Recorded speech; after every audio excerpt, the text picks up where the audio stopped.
Every technology boom eventually answers one unglamorous question. Who pays? Not who builds, not who benefits. Who carries the bill, and who is left holding the risk if the bit goes wrong? On June 10th, the AI economy answered that question out loud 4 times in one day. This is the signal for Thursday, June 11th.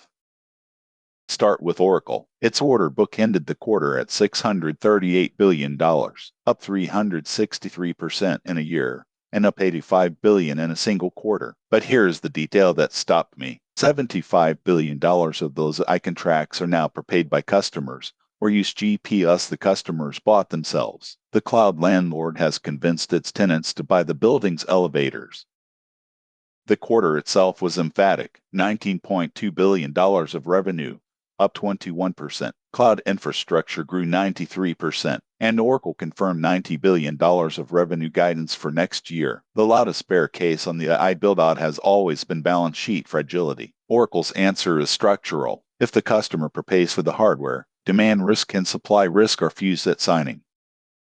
China is running the same race with a different checkbook. As reported by Bloomberg, Beijing is drafting a 2 trillion yuan plan, about $295 billion over 5 years, to build a nationwide network of AI data centers, funded by ultra-long sovereign bonds, operated by state telecoms, and targeting at least 80% domestic technology, which deliberately squeezes out NVIDIA and AMD. America's build-out is financed by shareholders and customers. China's by taxpayers.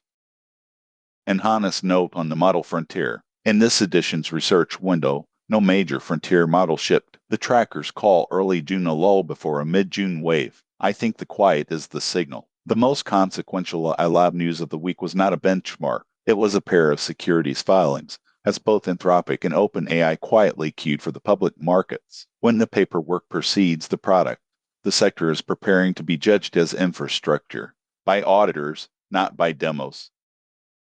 In Brussels, the European Commission published the final code of practice on marking and labeling AI-generated content. It is voluntary today, but the AI Act's transparency obligations become law on August 2nd, 53 days from now. Deepfakes must be labeled, chatbots must disclose they are machines, and the Commission shipped standard EU icons to do it with. My advice is simple: sign early and implement loudly. A voluntary code is the cheapest compliance insurance you will ever buy.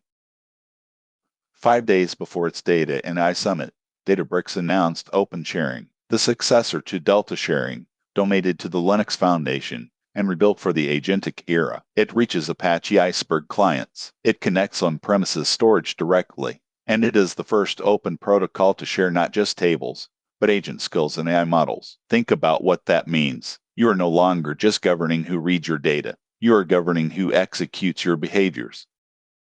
Now the other side of the ledger. June 10th security news looks like 4 unrelated incidents, until you notice they share one failure mode. Something shipped open by default, and the customer inherited the exposure. ServiceNow disclosed that an API endpoint shipped with authentication turned off, and customer data was queried. Langflow, the AI agent building platform, is being actively exploited through an unauthenticated flaw, with roughly 7,000 instances exposed, and Shiny Hunters claims data theft from 300 PeopleSoft instances at over 100 organizations. The most instructive incident was a test. Varanus researchers connected an OpenClaw email agent, nicknamed Pinchy, to a synthetic company. Then they phished it. Confronted with urgent-sounding requests, Pinchy handed over a WS keys, database connection strings, and a customer export covering 247 accounts. Even in strict mode, verification collapsed under urgency, which is exactly how humans fail. Pinchy did not have a vulnerability in the CVE sense. It had a personality flaw installed at the factory.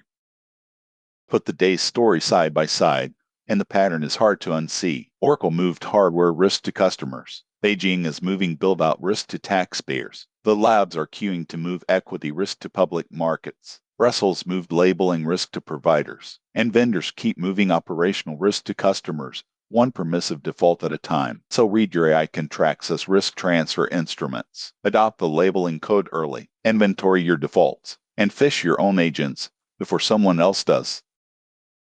The AI economy is not reducing its risk. It is distributing it. And the parties who notice which risks just landed on their balance sheet will out-negotiate the ones who do not. In 2026, the scarce skill is no longer building AI. It is knowing exactly which of its risks you just agreed to hold. I am Matt Suhil Mattis. Thanks for watching. I would love to hear how you see it.